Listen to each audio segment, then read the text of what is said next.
नमस्कार प्यारे बच्चों, आज की वीडियो बहुत ही इंपॉर्टेंट होने वाली है। आज की वीडियो से आपको एक क्वेश्चन बोर्ड एग्जाम में जरूर देखने को मिलेगा। एक टाइप के क्वेश्चन करेंगे, 3 क्वेश्चन करने वाले हैं। इनमें से एक क्वेश्चन आपको जरूर देखने को मिलेगा। यदि आप वीडियो को पूरा देखते हैं, कंप्लीटली वीडियो को देखते हैं, तो आपका एक क्वेश्चन डन हो जाएगा बोर्ड एग्जाम के लिए, ठीक है, 12th वाले बच्चों के लिए। तो क्वेश्चन पढ़िएगा। क्वेश्चन क्या है? क्वेश्चन तुम्हारा ये कह रहा है, यदि x बराबर a cos थीटा, y बराबर a sin थीटा, तो dy अपॉन dx ज्ञात कीजिए। तो आप इस क्वेश्चन को कैसे सॉल्व करेंगे, ध्यान से देखो। यहां सबसे पहले लिखेंगे बेटा, यहां लिखेंगे x बराबर a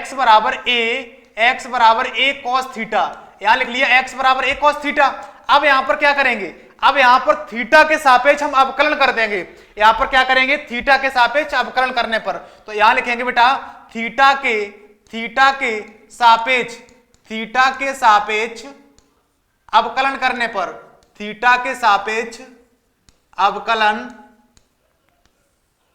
करने पर, थीटा के सापेक्ष अवकलन करने पर, थीटा के सापेक्ष अवकलन किया तो x का हो जाएगा dx अपॉन डी थीटा। अब आप कहेंगे सर ऐसे कैसे हो जाएगा?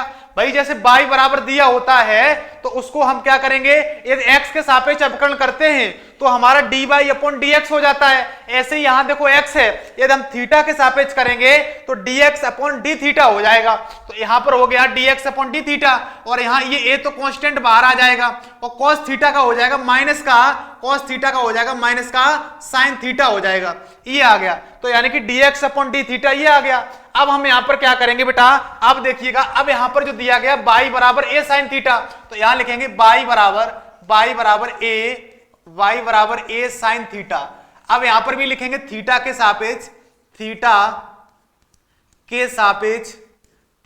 सापेक्ष अवकलन करने पर, अवकलन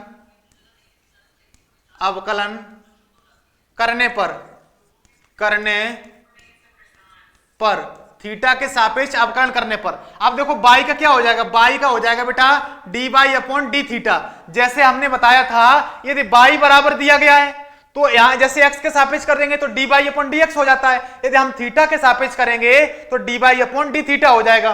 तो यहां पर dy अपॉन डी थीटा हो गया। अब देखो a तो ऐसा ही रहेगा। अब sin थीटा का हो जाएगा बेटा अवकलन cos थीटा, sin थीटा का क्या हो जाएगा? cos थीटा हो जाएगा। अब देखो, अब यहां पर क्या करोगे? अब हमें जो मान पूछ रहा है वो dy अपॉन dx का मान पूछ रहा है। तो देखो यहां पर फॉर्मूला होता है बेटा, dy अपॉन dx का मान पूछ रहा है, dy अपॉन dx का मान पूछ रहा है। तो आप क्या करेंगे? यहां पर जो dy अपॉन डी थीटा है ना, ये देखो dy अपॉन डी थीटा हमें किससे भाग लगा देंगे? इसमें भाग लगा देंगे dx अपॉन डी थीटा से, dx अपॉन डी थीटा से भाग लगा देंगे। तो आप कहेंगे बेटा यहां पर dy अपॉन डी थीटा कितना है? तो आप कह देंगे बेटा यहां a cos थीटा है। सर बिल्कुल बेटा, यहां पर a cos थीटा है, अपॉन में यहां क्या है बेटा? माइनस का a sin थीटा है। यहां पर dx अपॉन डी थीटा का मान a sin थीटा दिया गया। अब आप यहां क्या करेंगे? देखो ध्यान से, यहां पर a से a काट देंगे, a से a बेटा तुम्हारा कट जाएगा, तो तुम्हारा यहां क्या बचेगा? तो तुम्हारा यहां बच जाएगा बेटा, यहां पर माइनस ये हो जाएगा, और cos theta upon sin theta, cos theta upon sin theta बेटा होता है cot थीटा। क्या होता है? cot थीटा होता है। तो यहां पर जो तुम्हारा आ जाएगा आंसर बेटा cot थीटा आ जाएगा। यहां पर तुम्हारा जो dy अपॉन dx, यहां लिख देता हूं बेटा, dy अपॉन dx का जो मान है बेटा वो माइनस का cot थीटा आया है। क्या आया है बेटा? dy अपॉन डी थीटा का जो मान आया है वो माइनस का cot थीटा आया है। ये बेटा होगा तुम्हारे इस क्वेश्चन का करेक्ट आंसर। अब हम दूसरे क्वेश्चन को समझते हैं। दूसरा क्वेश्चन देखिएगा, दूसरा क्वेश्चन तुम्हारा ये आ चुका है, बिल्कुल सेम क्वेश्चन, उसी प्रकार का क्वेश्चन है बेटा। तो आप दूसरा क्वेश्चन पढ़िएगा, यदि x बराबर a² लिखा है और y बराबर बेटा लिखा है 2at, तो dy अपॉन dx ज्ञात कीजिए। अब हम यहां क्या करेंगे बेटा, ध्यान से समझिएगा। यहां पर भी हम क्या करेंगे? सबसे पहले यहां लिखेंगे बेटा x बराबर at² लिख लेंगे। अब हम यहां क्या करेंगे? अब यहां at² है तो यहां पर हम t के सापेक्ष अवकलन करेंगे। किसके सापेक्ष? t के सापेक्ष। जब हम t के सापेक्ष अवकलन करते हैं तो t का क्या हो जाएगा? 1 हो जाता है, ठीक है। तो अब देखो ध्यान से क्या करेंगे, यहां पर यहां लिखेंगे बेटा t के सापेक्ष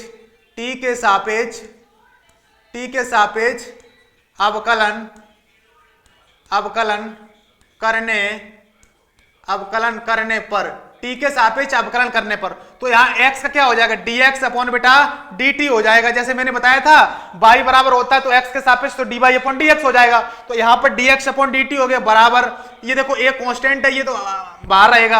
अब t स्क्वायर का क्या है, ये पावर 2 है ना, तो अवकलन होता है बेटा x की पावर n का क्या होता है n x की पावर n-1 होता है, तो 2 पावर है वो आगे आ जाएगी, 2 पावर आगे आ जाएगी और एक टी में से एक घट जाएगी तो यहाँ एक बचेगी। अब टी का दोबारा करेंगे तो 1 ही हो जाएगा, तो ये तुम्हारा यहाँ आ गया। अब देखो यहाँ जो दिया गया बेटा वो y बराबर दिया गया बेटा 2a t दिया गया। यहाँ पर जो दिया गया बेटा यहाँ पर वो y बराबर क्या दिया गया, y बराबर 2a t दिया गया। तो यहाँ लिखेंगे बेटा t के सापेक्ष अवकलन, t के सापेक्ष अवकलन करने पर, t के सापेक्ष अवकलन करने पर, t के सापेक्ष अवकलन करेंगे तो y का क्या हो जाएगा बेटा, y का हो जाएगा dy अपॉन dt हो जाएगा और बराबर यहाँ 2a तो कांस्टेंट है, 2a कांस्टेंट और t का क्या हो जाएगा, t का t के सापेक्ष 1 हो जाएगा, तो यहाँ ये बन गया। अब यहाँ पर बेटा जो t का वो t के सापेक्ष तो क्या हो जाएगा वो 1 हो जाएगा, तो यहाँ बन गया तुम्हारा 2a बन गया। अब हम यहाँ निकालना क्या चाह रहे हैं, अब बेटा हम यहाँ जो निकालना चाह रहे हैं वो dy अपॉन dx का मान निकालना चाह रहे हैं, तो यहाँ लिखेंगे dy अपॉन dx का मान निकालने के लिए हम dy अपॉन dt में डिवाइड कर देंगे बेटा dx अपॉन dt का। कैसे, यहाँ पर ये डिवाइड क्यों करेंगे, रीजन समझो।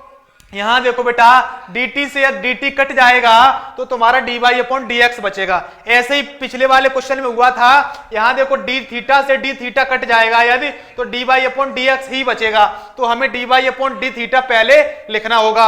अब हमने ये क्वेश्चन तुम्हारा ऐसे ही ये किया है, तो यहाँ बेटा आप क्या करेंगे, यहाँ dy अपॉन dt जो है ना वो तुम्हारा 2a है, अपॉन में यहाँ dx अपॉन dt जो है वो 2a t लिखा है।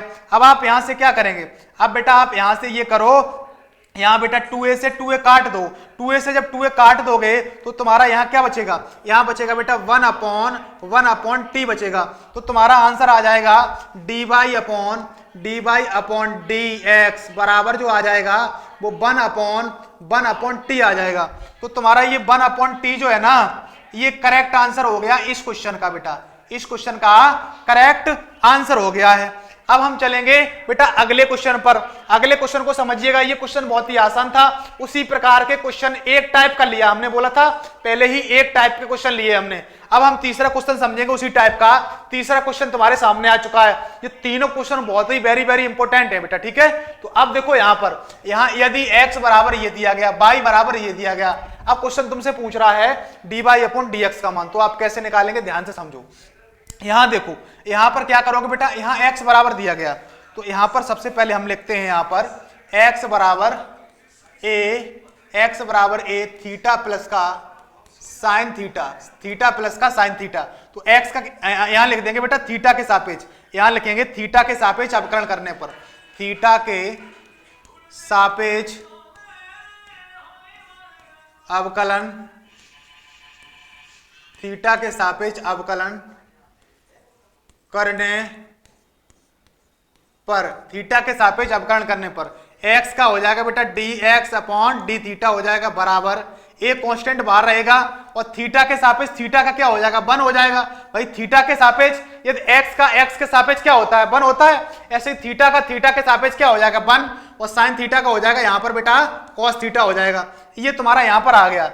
ऐसे ही हम यहाँ पर करेंगे, ऐसे ही बेटा हम करेंगे y बराबर, आपको ये दिया गया है y बराबर y बराबर जो दिया गया a 1 माइनस का cos थीटा, 1 माइनस का बेटा cos थीटा।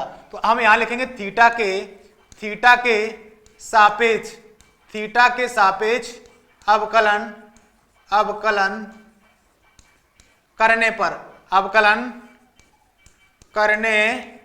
पर, थीटा के सापेक्ष अवकलन करेंगे तो यहाँ dy अपॉन क्या हो जाएगा d थीटा हो जाएगा, और यहाँ हो जाएगा a तो बाहर रहेगा और यहाँ 1 का क्या हो जाएगा 0, और यहाँ cos थीटा का ये तो माइनस लगा है तो cos थीटा का क्या हो जाएगा माइनस साइन थीटा, और ये माइनस पहले से लगा तो यहाँ लिखेंगे 0 और यहाँ माइनस है, cos थीटा का हो जाएगा माइनस का साइन थीटा। तो यहाँ बेटा हो जाएगा, यहाँ हो जाएगा प्लस का, तो यहाँ से तुम्हारा जो ये बनेगा वो dy अपॉन d थीटा बनेगा, और यहाँ हो जाएगा a ए और यहां हो जाएगा बेटा तुम्हारा साइन थीटा। अब आप यहां से क्या करोगे, आप ध्यान से समझना। अब आप यहां से ये करो कि d y upon d x का मान निकालना है।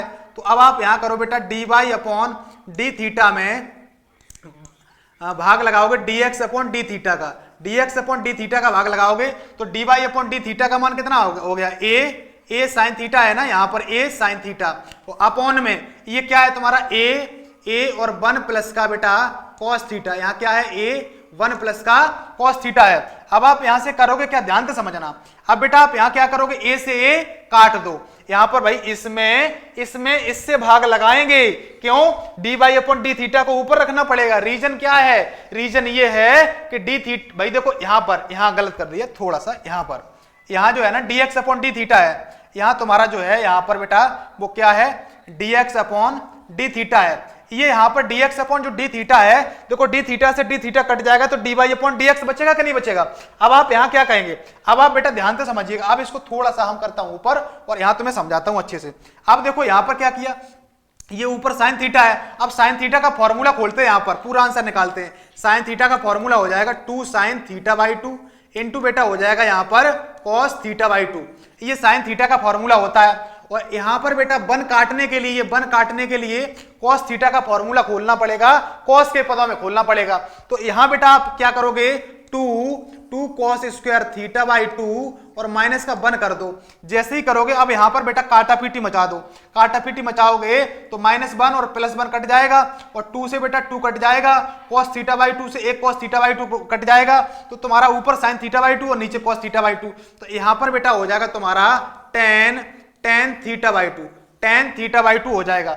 यहां पर बेटा तुम्हारा आ जाएगा tan थीटा बाई 2। ठीक है, तो यहां से तुम्हारा जो आंसर निकला है वो d y upon d x का जो आंसर निकला है वो निकला है बेटा इस क्वेश्चन का tan थीटा बाई 2 निकला है। तो ये हो गया तुम्हारे इस क्वेश्चन का करेक्ट आंसर हो गया। ठीक है, ये बेटा तुम्हारे इस क्वेश्चन का करेक्ट आंसर हो गया है। ठीक है, तो ये वीडियो यदि आपको पसंद आई है तो हमारे चैनल को बेटा आप अभी सब्सक्राइब जरूर कर लो, ऐसी ही वीडियो देखने के लिए आप।